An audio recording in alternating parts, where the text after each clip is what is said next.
जय जगन्नाथ सांग माने welcome back to my mini blog.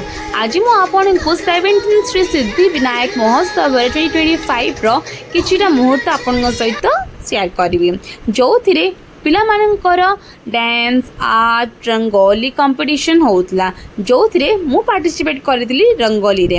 Rangoli रो मते बेसिक मिल जाइतला जो थिरे मु रेडी हो जाइतली मो रंगोली सहित आ मो जागा सहित रंगोली रो सब पार्टिसिपेट मध्य रेडी होइतला। आरंभ भी मध्य करदेली मो रंगोली रो थीम थिला गणेश कर चित्र जहाँ फल मु गणेश कर आकृति बनैली आ तांको सहित तांको बापा माने महेश्वरंकर भी आकृति बनैतली। तो आपण मानो केमिति लागले मो रंगोली निश्चित कमेंट माध्यम मध्य नैतिली किंतु समस्त कंटेस्टेंट माने भी मन करिवि आपण माने भी देखंतु समस्त कितने सुंदर सुंदर रंगोली करथिले। समस्त रंगोली को देख सारा पर विचार को डिसाइड करेंगे जे किए फर्स्ट किए सेकेंड और किए थर्ड हम। तो मुझे आपको नेक्स्ट पार्ट रे जनइबी जे किए फर्स्ट किए सेकेंड और किए थर्ड रहिले। तेबे पर्यंत आपण मो चैनल को लाइक शेयर सब्सक्राइब करबा को जमा भूलिबेनी। जय जगन्नाथ।